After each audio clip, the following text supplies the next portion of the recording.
अस्सलामुअलैकुम friends, welcome to my YouTube channel. तो आज की इस वीडियो में हम बेसिकली डिस्कस करने वाले हैं law of diminishing marginal utility. Economics में ये एक इम्पोर्टेंट लॉ है, ठीक है, और इसके हवाले से जितनी भी डिटेल डिस्कशन है, कैसे ये लॉ आया या फिर उसके अलावा इसकी लिमिटेशंस क्या हैं, अजम्पशंस क्या हैं, ग्राफ क्या है, ठीक है, वो तमाम डिटेल आज इस वीडियो में हम डिस्कस करने वाले हैं। सो वीडियो स्टार्ट करने से पहले अगर आप चैनल पर नहीं है तो चैनल को सब्सक्राइब कर दें ताकि आने वाली लेटेस्ट अपडेट भी आप तक पहुंचती रहें। First of all, law of diminishing marginal utility is basically utility. Law of diminishing marginal utility is a fundamental law of economics, ठीक है, कि इकनॉमिक्स का ये एक बहुत इंपॉर्टेंट लॉ है। Many economic theories are based on it. इसकी वजह से बहुत सी इकनॉमिक थीरीज जो सी हैं उसको प्रूव किया गया। मार्जिनल यूटिलिटी रिप्रेजेंट, अब मार्जिनल यूटिलिटी का कंसेप्ट ऑलरेडी हम डिस्कस कर चुके थे, ठीक है, कि टोटल यूटिलिटी में जो चेंज होता है वो मार्जिनल यूटिलिटी होता है, ठीक है। अब यहाँ पर देखिए law of diminishing marginal utility, तो मतलब इसमें हमने मार्जिनल यूटिलिटी को डिस्कस कर लिया है। अब लॉ ऑफ डिमिनिशिंग का क्या मतलब है?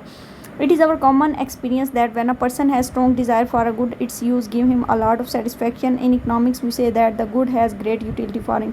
ज़ाहिर बात है, जब किसी पर्सन को कोई भी चीज़ रिक्वायर होती है, ठीक है, वो उसको खाता है, ठीक है, ये यूज़ करता है तो उसे सेटिस्फेक्शन होती है। और उसके अलावा but as the quantity consumed of the good is increase, ठीक है, लेकिन जैसे जैसे वो उसकी क्वांटिटीज़ इंक्रीज़ करता जाता है, इट बिकम लेस अट्रैक्टिव, वैसे वैसे उसकी यूटिलिटी कम होती जाती है। फॉर एग्जांपल, अगर फर्स्ट ग्लास ऑफ वाटर आप यूज़ करते हैं तो आपको ज़्यादा सेटिस्फेक्शन मिलेगी, सेकंड यूज़ करेंगे तो उससे कम होगी, देन यूज़ करेंगे फिर उससे कम होगी, तो मैक्सिमम आप 2 गिलास पानी पी पाएंगे, ठीक है। और उसके अलावा थर्ड पे आप की वो जो यूटिलिटी होगी वो नेगेटिव में चली जाएगी, आपकी तबीयत ख़राब होना स्टार्ट हो जाएगी। Every new unit of it has less utility. This universe fact about utility is known as law of diminishing marginal utility, ठीक है, कि हर नया यूनिट आपकी यूटिलिटी को कम करेगा और इस फैक्ट को बेसिकली हम law of diminishing marginal utility कहते हैं। इसको एक स्पेसिफिक अगर डेफिनेशन कोई आपसे पूछ ले कि law of diminishing marginal utility है क्या, तो इस तरह आप एक्सप्लेन कर सकते हैं, other things remaining the same, या फिर आप सेट्रेस पेरिबस, एक वर्ड है इकोनॉमिक्स का, ठीक है, आप सेट्रेस पेरिबस बोलें या फिर other thing remaining the same, या फिर if other things do not change, ठीक है, तो ये तीनों एक ही चीज़ें हैं। So other things remaining the same and a consumer increase the use of a commodity, के कंज्यूमर किसी कमोडिटी के यूज़ को इंक्रीज़ करता है। द यूटिलिटी और every new unit of the commodity will be less, हर नई यूनिट की जो कमोडिटी यूटिलिटी है कमोडिटी की वो कम हो जाएगी than the utility of the previous unit. For example, अगर आप first glass of water use करते हैं, वही एग्जांपल है अगेन, ठीक है, तो सेकंड की यूटिलिटी कम हो जाएगी। तो ये आप law of diminishing marginal utility को एक्सप्लेन कर सकते हैं इस तरह। उसके बाद नेक्स्ट हमारे पास क्या है? Other things being equal, a successive increase in the stock of commodity consume diminishing marginal utility, वही बात होगी। उसके बाद next, law of diminishing marginal utility can be explain with the help of following example, ठीक है। अब example के through उन्होंने बेसिकली यहाँ पर इसको एक्सप्लेन किया है। But for the purpose of illustrate we assume that the utility is not directly measurable, ठीक है, यहाँ पे वो कहते हैं कि यूटिलिटी जो सी है वो डायरेक्टली मेजरेबल नहीं है, ठीक है, इसके लिए हम यूटाइल हैं, ठीक है, एक वर्ड होता है यूटाइल्स, ठीक है, तो उससे हम इसको मेजर कर सकते हैं। फॉर एग्जांपल, यहाँ पर आप देख सकते हैं कि नंबर ऑफ़ एप्पल्स दिए गए हैं, 7 एप्पल्स हैं, मार्जिनल यूटिलिटी 10 है स्टार्ट में फर्स्ट एप्पल की, ठीक है, और टोटल यूटिलिटी भी फर्स्ट एप्पल की 10 है। अब जाहिर बात है, अगर हम एक सेब यूज़ करेंगे इन सिंपल वर्ड तो उसकी मार्जिनल यूटिलिटी 10 मिल रही है, टोटल यूटिलिटी भी 10 मिल रही है। लेकिन अगर हम सेकंड यूज़ करते हैं, ठीक है, सेकंड एप्पल यूज़ करेंगे तो इससे हमारी टोटल यूटिलिटी तो इंक्रीज़ हो रही है, ठीक है, डेफिनेटली 18 हो गई है, 10 से ज़्यादा हो गई है, क्योंकि जाहिर बात है मैक्सिमम इतना तो इंसान खा लेता है, ठीक है, या फिर एक जनरली ये एग्जांपल दी गई है। लेकिन हमारी जो मार्जिनल यूटिलिटी है वो कम हो गई है। आप देखें कि टोटल यूटिलिटी इंक्रीज़ हुई है, लेकिन ज़ाहिर बात है जब आप एक से फर्स्ट एप्पल जो खाएंगे उसकी यूटिलिटी ज़्यादा होगी, लेकिन अगर आप सेकंड खाएंगे तो उसकी यूटिलिटी कम होगी। पहले वाला आपको ज़्यादा सेटिस्फेक्शन दे रहा है, आपको ज़्यादा मज़े का लग रहा है, उससे बाद जो सेकंड आप खाएंगे वो आपको इतना ज़्यादा वो सेटिस्फेक्शन नहीं देगा। तो इसी तरह जैसे जैसे एप्पल्स की क्वान्टिटीज़ बढ़ती जाएंगी, टोटल यूटिलिटी एक स्पेसिफिक लेवल तक बढ़ेगी। जैसे फिफ्थ एप्पल पे आप देखें टोटल यूटिलिटी 30 है, मार्जिनल यूटिलिटी 2 है, ठीक है, लेकिन जैसे ही आप 6 यूनिट पे जाते हैं, 6 एप्पल यूज़ करते हैं तो टोटल यूटिलिटी अगेन 30 रहती है, लेकिन मार्जिनल यूटिलिटी 0 हो जाती है। आपकी अब कैपेसिटी बिल्कुल एंड हो गई है, ठीक है, कि बस मैं इतना ही खा सकता था। लेकिन जैसे ही आप 7 एप्पल यूज़ करते हैं तो आपकी टोटल यूटिलिटी भी कम हो जाती है, ठीक है। आपकी तबीयत ऐसे समझे कि कोई एक्स्ट्रा यूनिट यूज़ करने से आपकी तबीयत अब बिल्कुल ख़राब हो रही है, ठीक है, उससे टोटल यूटिलिटी भी आपकी कम हो जाएगी 30 से 28 की तरफ, और जो मार्जिनल यूटिलिटी है वो तो वैसे ही नेगेटिव हो जाएगी, ठीक है।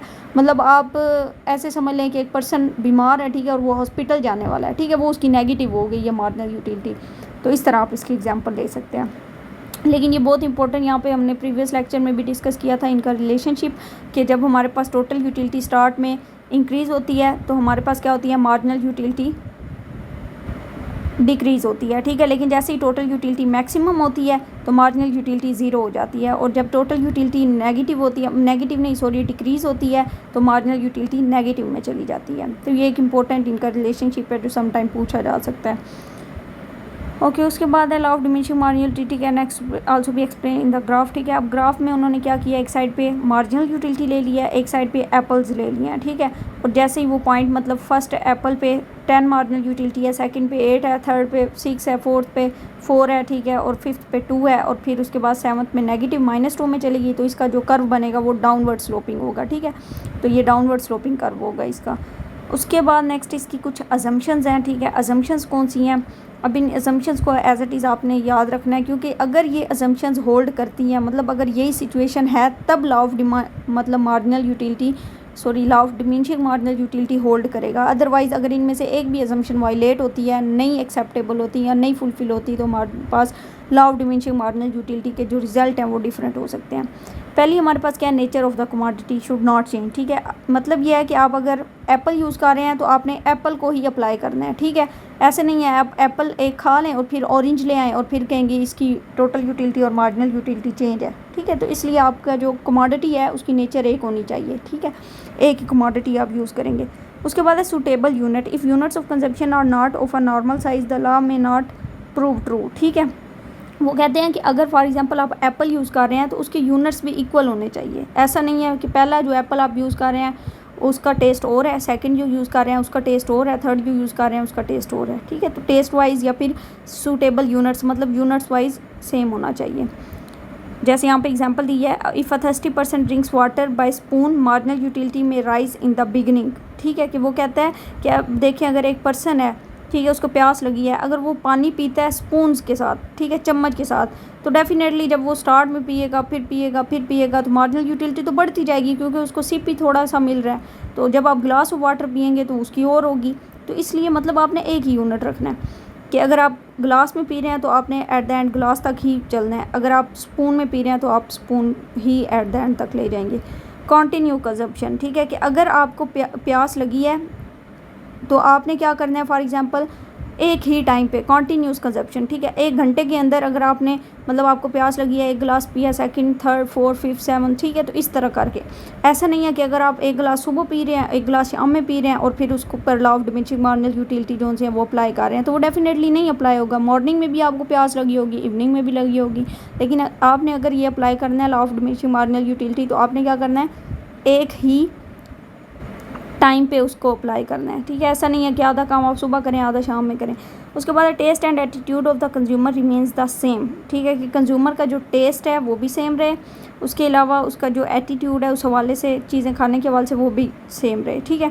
कि फॉर एग्जांपल एक पर्सन ईट 1 मैंगो, अगर एक शख्स एक आम खाता है and has no desire for more, meanwhile a doctor tells him that mangoes are useful for his health, this may change the attitude and he may get more utility from second mango than from the first। वो कहते हैं कि for example अगर आपने एक mango use किया है, ठीक है, और फिर आप कहते हैं कि बस अब इनफ हो गया, मैंने नेक्स्ट नहीं खाना, तो डेफिनेटली यहाँ पर law of diminishing marginal utility hold नहीं कर पाएगा। क्योंकि ज़ाहिर बात है, अगर फॉर एग्जांपल आप डॉक्टर के पास जाते हैं, डॉक्टर कहते हैं कि आप मैंगो आपकी सेहत के लिए अच्छा है, फिर आप क्या करते हैं, मैंगो मतलब फिर से खाना स्टार्ट कर देंगे। तो मतलब ये है कि जो फर्स्ट मैंगो आपने खाया होगा ना वो तो आपको यूटिलिटी दे रहा है, लेकिन जो सेकंड मैंगो होगा ना वो आपको और भी ज़्यादा यूटिलिटी देगा, ठीक है। क्योंकि डॉक्टर ने बोल दिया कि ये आपकी सेहत के लिए अच्छा है, तो आपकी सेहत उससे इम्प्रूव होगी, ठीक है। फर्स्ट खाएंगे, सेकंड खाएंगे, थर्ड खाएंगे, तो वो सेहत आपकी मतलब हेल्थ आपकी इम्प्रूव होगी। तो इसलिए अगर कोई डॉक्टर चीज़ रिकमेंड करता है तो वो वहाँ पर law of diminishing marginal utility hold नहीं करेगा, बल्कि एक नॉर्मल पर्सन पे होल्ड करेगा, ठीक है। जैसे अब आप इस टाइम अगर वीडियो देख रहे हैं, अगर आपको प्यास लगी है, आप पानी पिएँ, ठीक है, 1 गिलास ऑफ वाटर पिएंगे, फिर सेकंड पिएंगे, थर्ड पिएंगे, तो डेफिनेटली 100% ट्रू है कि law of diminishing marginal utility hold करेगा आप पे। उसके बाद income of the consumer does not change, ठीक है, otherwise the law will fall, कि जो फेल, कि बेसिकली जो इनकम है कंज्यूमर की वो चेंज ना हो, क्योंकि ज़ाहिर बात है, a person one electric fan he thinks that a second one has less utility, mean while he comes to know that he has won a big prize on a prize bond second for fan may now appear to him quite attractive, its utility may not be less than the first. कि basically आपकी income change नहीं होनी चाहिए। For example अब एक person है, उसका first prize bond निकल आया, ठीक है, एक बिग प्राइज़ उसको मिला है, वो बल्कि उसके अंदर एक अट्रैक्टिवनेस या फिर एक अट्रैक्शन इंक्रीज़ हो जाएगी कि मैं फिर से बॉन्ड परचेज़ करता हूँ, फिर से मेरा निकलेगा। तो सेकंड वाला तो फिर उसे ज़्यादा यूटिलिटी दे रहा है डेफिनेटली। लेकिन यह है कि पर्सन की जो इनकम है वो चेंज नहीं होनी चाहिए, ठीक है। अगर उसने first price of bond purchase किया है तो डेफिनेटली वो उसके लिए मतलब बेनिफिशियल होगा। लेकिन अगर वो सेकंड परचेज़ करता है और सेकंड से भी निकल आता है उसका प्राइस, तो वो भी बेनिफिशियल होगा। तो इसलिए आपकी जो इनकम है वो सेम रहनी चाहिए, ठीक है। 25,000 है, 25,000 ही रहनी चाहिए। ऐसा नहीं है कि आपकी 30,000 हो जाए तो फिर आप मतलब वो ज़्यादा आपकी डिमांड बढ़ सकती है। या जैसे आप एग्ज़ाम्पल ले सकते हैं स्टोन की, ठीक है, कि अगर आपको कोई स्टोन मिल जाता है, ठीक है, उसके बाद आपकी डेफिनेटली डिज़ायर होगी कि मेरे पास एक और स्टोन आ जाए, एक और आ जाए, एक और आ जाए, ठीक है। या फिर अगर आपकी पे 30 है, आपकी अचानक 40 हो जाती है, तो आप कहेंगे आप 50 हो जाए, 60 हो जाए, ठीक है। तो इस तरह तो आपकी यूटिलिटी बढ़ती जाएगी, क्योंकि जो इनकम है डेफिनेटली उसकी यूटिलिटी इंक्रीज़ होती है। या फिर गोल्ड की यूटिलिटी इंक्रीज़ होती है, कभी भी डिमिनिशिंग नहीं होती, कभी भी कम नहीं होती, ठीक है। तो जो एक्सपेंसिव चीज़ें होती हैं उसकी डेफिनेटली यूटिलिटी बढ़ती जाती है। तो वहाँ पे भी law of diminishing marginal utility hold नहीं करेगा जब आपकी इनकम सेम रहेगी, मतलब आपकी इनकम सेम रहनी चाहिए, चेंज नहीं होनी चाहिए। उसके बाद ये कुछ अजम्पशंस थी, इसकी लिमिटेशन भी मिलती जुलती होंगी मेरे ख्याल में। बहरहाल देख लेते हैं। Knowledge, if a person acquire more and more knowledge his appetite for knowledge increase, utility of further study rises, ठीक है। कि डेफिनेटली कुछ लिमिटेशन है कि नॉलेज पे law of diminishing marginal utility apply नहीं होता, ठीक है। जैसे मैंने आपको इनकम की एग्जांपल दे दी थी कि इनकम पे भी नहीं होता, पैसों पे भी नहीं होता। एक शख्स के पास 50 आ जाए ना तो वो कहता है मेरे पास लाख हो, लाख आ जाए तो वो कहता है 2 लाख हो, ठीक है। तो उसकी यूटिलिटी बढ़ती जाती है। इस तरह नॉलेज भी एक ऐसी चीज़ है कि इसकी यूटिलिटी कम नहीं होती बल्कि बढ़ती जाती है। तो law of diminishing marginal utility इस पर भी होल्ड नहीं करता। उसके बाद है wealth and money. Some people argue that since money can be use to purchase every good, वही बात होगी कि वेल्थ और मनी की भी जो यूटिलिटी है वो बढ़ती जाती है, इसलिए इसकी भी कभी कम नहीं हो सकती। इस पे भी law of diminishing marginal utility नहीं होल्ड होता। उसके बाद ड्रग्स एंड नारकोटाइज, ठीक है। ड्रग्स वगैरह पे भी डेफिनेटली अगर एक पर्सन कोई ड्रग्स यूज़ करता है, स्मोकिंग कोई भी पर्सन करता है, ठीक है, तो वो क्या कहता है, वो कहता है कि मैं बस स्मोकिंग करते ही रहूँ, ठीक है। तो उसकी यूटिलिटी उसके लिए बढ़ती जाती है, तो वहाँ पर भी ये अप्लाई नहीं होता। उसके बाद लेकिन यहाँ पे एक ड्रग्स की एग्जांपल उन्होंने दी हुई है कि अगर एक पर्सन है, ठीक है, अगर वो मतलब विदाउट एनी ब्रेक कोई भी कमोडिटी यूज़ करता है, मतलब लगातार यूज़ करता है। अब जाहिर बात है कोई भी शख्स 1 घंटे में 10 सिगरेट तो नहीं ना पी सकता, स्मोकिंग करता भी है तो एक लिमिट तो उसकी होगी, ठीक है। तो अगर वो लगातार पीता है तो उसकी डिज़ायर डिमिनिश हो जाएगी। लेकिन यह है कि अगर उसको वक्फे से मतलब उसको ट्राई करता रहता है तो फिर उसकी मतलब जो यूटिलिटी है वो कम नहीं होगी बल्कि उसकी बढ़ेगी। उसके बाद है rare articles. Some people say that those who are collecting rare articles of historical importance get increasing satisfaction with new addition to their collection। कि अगर किसी पर्सन को हिस्टोरिकल चीज़ें जमा करने का शौक़ है, सिक्के वगैरह या फिर कोई भी हिस्टोरिकल चीज़, ठीक है, तो जैसे जैसे मतलब टाइम गुजरता है उसका दिल होता है कि मेरे पास कोई और यूनिक चीज़ आ जाए, ठीक है, या फिर कोई और यूनिक आ जाए। इसी तरह मतलब वो क्या करता है, कोशिश करता है इस तरह की चीज़ें कलेक्ट करने की और उसकी सेटिस्फेक्शन बढ़ती रहती है। But it is not true. Suppose a person has 2 coins of Imperial Akbar period. Now if he gets a third identical coin, he will not be as much pleased as he felt on finding the first coin। अब वो कहता है कि for example अगर एक ही चीज़ है ना, जैसे अब अकबर के टाइम पीरियड पे, ठीक है, इम्पीरियर पता नहीं क्या वर्ड है, ठीक है, अकबर के टाइम पीरियड पे बेसिकली अगर उसके पास 2 कॉइन्स है ना उस टाइम पीरियड के आज, तो फिर अगर उसके पास थर्ड कॉइन आ जाता है ना तो उसकी सेटिस्फेक्शन थोड़ी सी कम हो जाएगी, ठीक है, यूटिलिटी थोड़ी सी कम हो जाएगी, क्योंकि ऑलरेडी उसके पास 2 हैं, सेम है। तो अगर उसको कोई डिफरेंट चीज़ मिलेगी ना तो फिर उसकी यूटिलिटी बढ़ेगी। उसके बाद articles of fashion, for article purchase just of fashion और show on wealth the marginal utility may increase instead of decrease. Fashions के अगर आप एग्जांपल ले लें कि जैसे जैसे फैशन बढ़ता जाता है, ठीक है, लोग उस चीज़ को अडॉप्ट करते हैं और जो अडॉप्ट करते जाते हैं उनकी यूटिलिटी भी बढ़ती जाती है। कुछ लोगों को ये फिनोमेना होता है, ठीक है। लेकिन यह है कि in this case to the law of is valid provided we consider only one commodity, a person certainly loses interest in a commodity if he gets more of it. लेकिन यह है कि फ़ैशन की भी चीज़ें अगर आप बहुत ज़्यादा परचेज़ कर लेते हैं तो आपकी यूटिलिटी कम हो जाती है। तो इसमें मतलब उन्होंने लिमिटेशंस भी बता दी हैं, ठीक है, कि ये कुछ ऐसी चीज़ें हैं जहाँ पर law of diminishing marginal utility hold नहीं करता, बल्कि यह है कि इनकी डिमांड बढ़ती जाती है, यूटिलिटी बढ़ती जाती है। लेकिन यह है कि अगर सेम वही चीज़ उन्हें बार बार मिले तो फिर यूटिलिटी कम हो जाती है। उसके बाद प्रैक्टिकल इम्पोर्टेंस के हवाले से उन्होंने यहाँ पे बात की है। मेरे ख्याल में ये बस लास्ट ही है इम्पोर्टेंस इसकी। उसके बाद नेक्स्ट दूसरा ला है। ओके, इम्पोर्टेंस को भी हम देख लेते हैं। इसमें हमारे पास क्या वो कहता है, it explain why demand curve falls from left to right. When people get more quantity of commodity, its marginal utility falls. It does not appear to them as attractive as before. They purchase additional quantity only when price is lowered. अब वो कहते हैं कि जब हमारे पास क्या होता है कि law of diminishing marginal utility में ना हमारी जो डिमांड कर्व है वो फॉल क्यों हो जाती है फ्रॉम लेफ़्ट टू राइट। यहाँ पे आप देख सकते हैं। अब यहाँ पे पता नहीं एग्जांपल ये इन्होंने किसकी दी हुई है। ओके, ये वैसे डिफरेंट एग्जांपल है, इसको एट द एंड हम देख लेते हैं। लेकिन जो फर्स्ट बात वो कर रहा है वो ये कर रहा है कि जैसे जैसे मतलब चीज़ों की demand when people get more quantity of commodity, कि जैसे जैसे लोगों के पास क्वांटिटी ज़्यादा हो जाती है चीज़ों की तो उनकी मार्जिनल यूटिलिटी कम हो जाती है, जिसकी वजह से क्या होता है कि वो अट्रैक्टिव नहीं रहती उनके लिए। लेकिन ये है कि वो तब अट्रैक्टिव बन जाती है जब प्राइस उसकी कम हो जाती है। ये एक फिनोमेना है लॉ ऑफ डिमांड का, ठीक है। जैसे प्राइस कम होती है वो फिर ज़्यादा परचेज़ कर लेते हैं चीज़ें। It provide basis for progressive taxation, ठीक है। प्रोग्रेसिव टैक्स वो होता है कि बेसिकली जब आपकी इनकम बढ़ती है ना तो टैक्स भी बढ़ जाता है, आपकी इनकम कम होती है तो टैक्स भी कम हो जाता है। ये प्रोग्रेसिव टैक्स होता है।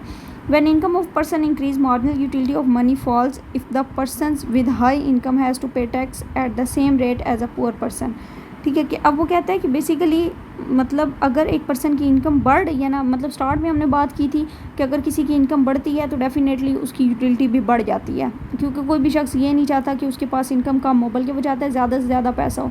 लेकिन अगर किसी शख्स की इनकम बढ़ती है और उसको उसी इनकम पर ज़्यादा टैक्स पे करना पड़ता है, ठीक है, या फिर अगर किसी पर्सन की इनकम बढ़ती है और वो इतना ही टैक्स पे करता है जितना पुअर पे करता है, ठीक है, ही फील्स लेस बर्डन, मतलब बेशक उसकी इनकम बढ़ी हुई है लेकिन वो टैक्स उतना ही पे कर रहा है जितना एक पुअर पर्सन पे कर रहा है, तो ज़ाहिर बात है उस पर बर्डन कम हो रहा है, ठीक है। लेकिन यह है कि जस्टिस इस तरह मतलब फिर गवर्नमेंट ने मतलब जस्टिस प्रोवाइड इस तरह किया है प्रोग्रेसिव टैक्स के थ्रू कि जिनकी इनकम ज़्यादा होगी उनके पर टैक्स भी ज़्यादा होगा। उसके बाद it indicates the need for redistribution of wealth, ठीक हो गया। The socialist advocate equal distribution of wealth on the ground that marginal utility of money for the rich is lower than for the poor, ठीक है। जब equal distribution होती है तो marginal utility जो रिच के लिए है वो कम हो जाती है, लेकिन पुअर के लिए डेफिनेटली ज़्यादा हो जाती है, क्योंकि उसकी इनकम बढ़ रही होती है। लेकिन एक जो रिच पर्सन है उसकी इनकम तो ऑलरेडी फिर डिस्ट्रीब्यूट इक्वल होगी तो वो इतनी ज़्यादा नहीं बढ़ेगी। They say that if some wealth is taken away from the rich and distributed among the poor, total utility of commodity in community increase, ठीक है। कि अगर रिच से पैसा लेकर पुअर्स तक पहुंचाया जाए या उसको डिस्ट्रीब्यूट किया जाए तो इससे जो कम्युनिटी की यूटिलिटी है ना वो इंक्रीज़ हो सकती है। उसके बाद next site explain how a consumer gets maximum utility, किस तरह कंज्यूमर मैक्सिमम यूटिलिटी हासिल कर सकता है। In order to get maximum possible utility out of his income, a consumer should spend the amount in such a way that per रुपये marginal utility of all commodities purchase becomes equal, कि basically मतलब अगर consumer maximum utility हासिल करना चाहता है तो उसको अपनी इनकम इस तरह स्पेंड करनी चाहिए कि उसको पर रुपये के मतलब पर रुपये मार्जिनल यूटिलिटी जो उसकी है ना तमाम कमोडिटीज़ की इक्वल होनी चाहिए, ठीक है। कि फॉर एग्जांपल अगर वो कोई एक कमोडिटी परचेज़ कर रहा है तो उसकी मार्जिनल यूटिलिटी इक्वल हो, अगर कोई दूसरी कर रहा है तो उसकी मार्जिनल यूटिलिटी पहली वाली के इक्वल हो, तो मतलब जितनी भी मार्जिनल यूटिलिटीज़ हैं वो इक्वल होनी चाहिए। इसकी कोई इंपॉर्टेंस मुझे नहीं लगता कि मतलब टू द पॉइंट आप लोग याद करें, बस मेन आइडियाज़ हैं वो आपने माइंड में रखने हैं, ठीक है। और इसमें कोई ख़ास मतलब ये थोड़ा सा वो डिफरेंट है, मतलब मुझे समझ नहीं आ रही कि इसका तुक नहीं बनता यहाँ पे एक्सप्लेन करना, लेकिन वही बात है कि इसकी इंपॉर्टेंस आप थोड़ी बहुत अंडरस्टैंड ज़रूर कर लें। उसके बाद where marginal utility A is marginal utility of A and B is price show, ठीक है। Marginal different person and shape of the marginal utility, ठीक है। ये अब वैसे उन्होंने एग्जांपल दी है कि डिफरेंट पर्सन की मार्जिनल यूटिलिटी डिफरेंट हो सकती है। तो अब इस एग्जांपल में मतलब उन्होंने ना 4 डिफरेंट पर्सन लिए हैं और उनकी मतलब जो यूटिलिटी है ना मार्जिनल यूटिलिटी ये एक्सप्लेन किया है कि हर पर्सन की मार्जिनल यूटिलिटी डिफरेंट होती है, मतलब फर्स्ट, सेकंड, थर्ड, फोर्थ, ठीक है। अगर आप देखें तो यहाँ पर आपको पता चल रहा है पेप्सी एक है, लेकिन अगर उसको फर्स्ट वाली यूज़ करती है रीमा, ठीक है, तो उसकी मार्जिनल यूटिलिटी की कर्व और बन रही है। इसी तरह सेकंड वाली करती है तो और, थर्ड वाली करती है तो और फोर्थ वाली करती है तो वो तो टोटली डिफरेंट है। क्यों डिफरेंट है? क्योंकि फोर्थ वाली बेसिकली